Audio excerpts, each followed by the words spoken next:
হয়, এই মুহূৰ্তত মই উপস্থিত আছোঁ বাক্সা জিলাৰ ভোকমাৰীত আৰু এই ভোকমাৰীত এখন জৰাজীৰ্ণ পথে ৰাইজক যথেষ্ট অসুবিধাৰ সৃষ্টি কৰিছে। এই পথছোৱা বাক্সাৰ আনন্দ বজাৰৰ পৰা গোবৰ্ধনা সংযোগী এটা বহুত গুৰুত্বপূৰ্ণ পথ আৰু এই পথৰ মাজত যি প্ৰকাণ্ড শিল পৰি আছে আৰু যি ঠায়ে ঠায়ে প্ৰকাণ্ড গাঁথৰ সৃষ্টি হৈছে। এই কেমেৰা সহযোগে দেখুৱাব এখন পথে যথেষ্ট হাহাকাৰ অৱস্থা সৃষ্টি কৰিছে অঞ্চলবাসীক, কাৰণ এই যি পথছোৱা দেখিছে এয়া শিল পৰি আছে।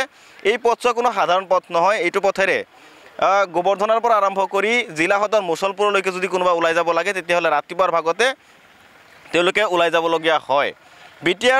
বিজেপি আৰু UPPLৰ মিত্ৰজোঁট চৰকাৰখনে ইতিমধ্যে প্ৰায় 5টা বছৰ উকলি গৈছে যদিও তেওঁলোকে বহু সপোন ৰাইজক দেখুৱাইছিলে, কিন্তু বাস্তৱত ৰূপায়ণ কৰাত তেওঁলোকে এক প্ৰকাৰ ব্যৰ্থ হোৱা যেন অনুমান হৈছে। মই পথচাৰীসকলৰ পৰা কিছু কথা জানিবলৈ চেষ্টা কৰিম। ক'ৰ পৰা আহিছে দাদা, ক'ত যাব?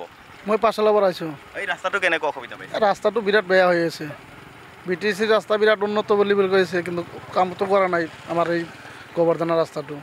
আৰু পথচাৰী আছে, মই তেওঁলোকৰ পৰা কথা পাতিম। আপোনালোকে নিতৌ এই পথেৰে অহা যোৱা কৰে, কেনেকুৱা অসুবিধা হয়? একেবাৰে বেয়া ৰাস্তা, মানে পিলপিলিৰে আহিবই নোৱাৰি। গাড়ী দুৰ্ঘটনা হয়, কিন্তু অকস্মাত এনেকুৱা হৈ যায়, তাৰমানে গাড়ী কাটপাই জেগা নাই। আজি ধৰক এইটো ৰাস্তাইদি মই 5-6 বছৰ অহা যোৱা কৰিছোঁ, তাৰে আগত অহা নাই। এনেকুৱা হৈ আছে বৰ্তমান। এনে ক'বা অলপমান শিল দিছে আৰু যদিও সিমান এটা ভাল নহয়। আৰু জাতি আছে তেওঁলোকৰ পৰা জানিবলৈ চেষ্টা কৰিম। বাইদেউ, কি ক'ব যে এইটো পথেৰে আপোনালোকে অহা যোৱা কৰে যথেষ্ট অসুবিধাৰ সৃষ্টি হয়, কি আহ্বান কৰিম? এইটো ৰাস্তাটো নতুন কৰিব লাগে চৰকাৰৰ পৰা। বহুত দিনৰ পৰা কষ্ট হয় আপোনালোকৰ? হয়, এনেকৈ দেখিবলৈ পোৱা গৈছে যে পথচাৰীসকলে যথেষ্ট অসুবিধাৰ সন্মুখীন হৈছে, কাৰণ BTR চৰকাৰখনে চৰকাৰ গঠনৰ পূৰ্বে বহু প্ৰতিশ্ৰুতি ৰাইজক দিছিলে যে বাট পথ যথেষ্ট উন্নয়ন হ'ব বুলি কৈছিলে, এটা সময়ত ছুইজাৰলেণ্ডত পৰিণত হ'ব বুলি কৈছিলে। বা কেনেকুৱা অসুবিধা এইটো ৰাস্তাত আপোনালোকে পাইছে? বহুতো অসুবিধা, খাল গোবৰ্ধনা খাল হৈ গৈছে। প্ৰায় কিমান দূৰৰ পৰা এনেকুৱা হৈ আছে? বহুত জেগা গোবৰ্ধনা গোটেইখিনি বনাব লাগে, ভাল হ'ব লাগে। নিশ্চিতভাৱে দেখিবলৈ পোৱা গৈছে এই ধৰণে পথচাৰীসকলে যথেষ্ট ক্ষোভিত হৈছে যে তেওঁলোকে যথেষ্ট কষ্টত যাতায়াত কৰিব লগা হৈছে। মই জানিবলৈ চেষ্টা কৰিম, বহুদিনৰ পৰা এইটো ৰাস্তা এনেকুৱা অৱস্থা হৈ আছে, চৰকাৰখনৰ কোনো পদক্ষেপ? ধৰক 3-4 বছৰটো একদম মানে 3-4 বছৰ বেছি হ'ল। এইটো ৰাস্তাইদি মানে ডাম্পাৰ যায়, স্কুল ছাত্ৰ ছাত্ৰী যায়।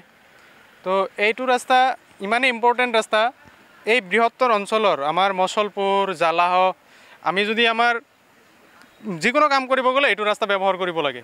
মানে আমাৰ এই অঞ্চলৰ মেইন ৰাস্তা এইটো। এই ৰাস্তাটো আমি চৰকাৰক আহ্বান জনাইছোঁ, অতি সোনকালে এই ৰাস্তাটোৰ কাম কৰিব লাগে। আৰু স্কুলৰ বহুত ছাত্ৰ ছাত্ৰী এই আনন্দ বজাৰ, শংকৰদেৱ, নৱজাগৰণ, মানে বিভিন্ন প্ৰাইভেট স্কুলতো ছাত্ৰ ছাত্ৰী পঢ়ি আছে, তেওঁলোকৰ বহুত অসুবিধা হৈছে আৰু বিভিন্ন সময়ত বহুত এক্সিডেণ্টো হৈছে। এইটোৱে আহ্বান জনাইছোঁ, চৰকাৰে অতি সোনকালে আমাৰ ৰাস্তাটো ঠিক কৰি দিব লাগে।